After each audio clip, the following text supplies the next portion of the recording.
had intended.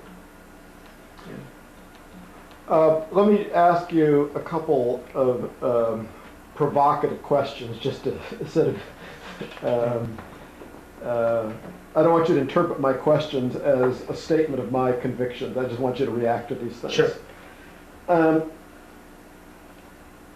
If an outsider were to sit through your liturgy that goes on for hours in a language that many people don't understand, and with bells and whistles and smells that in a sense are disconnected from everyday 21st century culture, they might say, well, this just doesn't connect with my experience. Why should I go through this as my path to Christian formation, Christian spirituality? What's your response to that?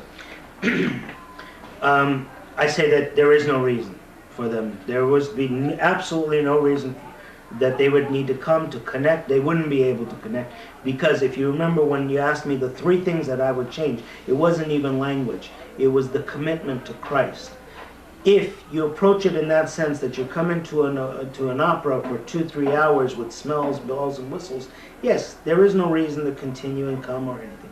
But if you approach it with, this is the apostolic church, a tradition that was being, 1 week after Jesus rose from the grave, he took the bread and broke it. And in the story going to Emmaus, the disciples that were going to Emmaus on the road, he quoted scripture, he talked to them, he looked at them, they didn't know who he was until he broke the bread.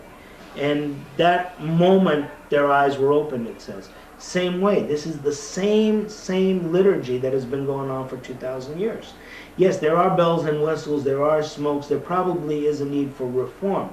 But it also, I play it this way, it also is an opportunity for modern man to take a moment out of his life. If you take your 1 hour and give it over here, just think about the meditative quality.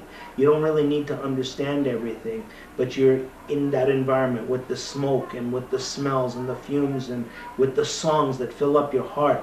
To be able to close your eyes and realize that you are not the center of your universe, that there is something worthy of your service. And I think there's something to be said about that.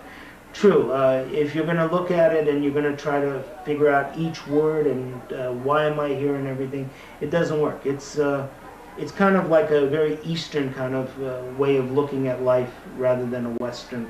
We're not looking at the whys and everything. Somebody has an accident. What was it in Buddhism? They don't say why did it happen, how did it happen. We, as Western people, we have to go through how is this going to happen, step 1, 2, 3, and get into there. I think the Armenian Church, Armenian Orthodox Church, is very Eastern in its practices. It's just there. Take it or leave it. There's a zen to it. Final question. I'm going to use this mug as my example. The Armenian Church Research and Analysis Group, window, view of the Armenian Church.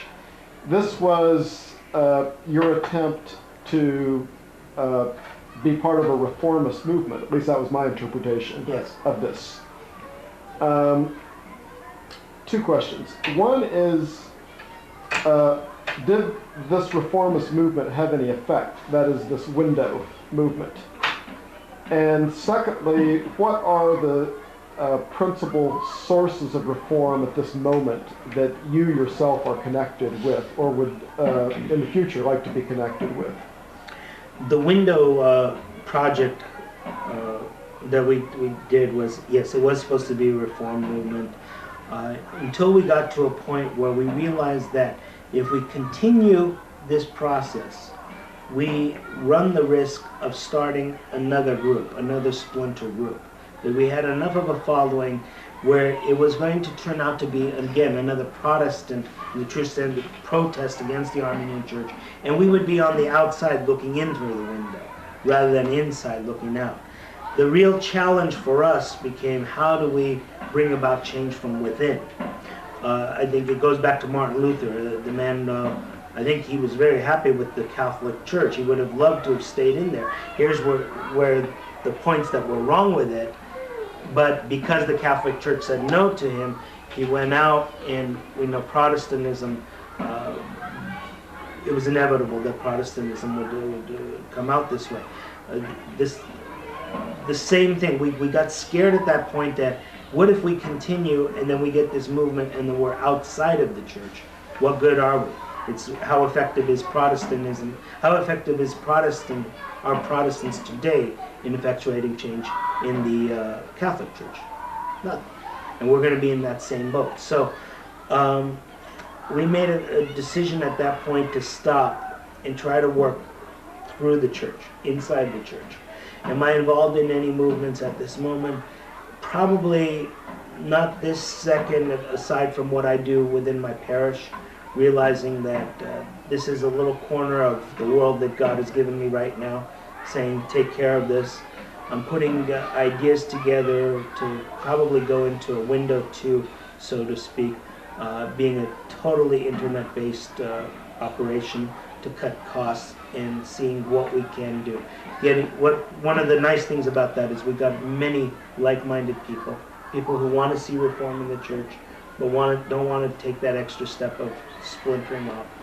And so we have a base of people that are ready, but need the guidance, need the leadership at this point.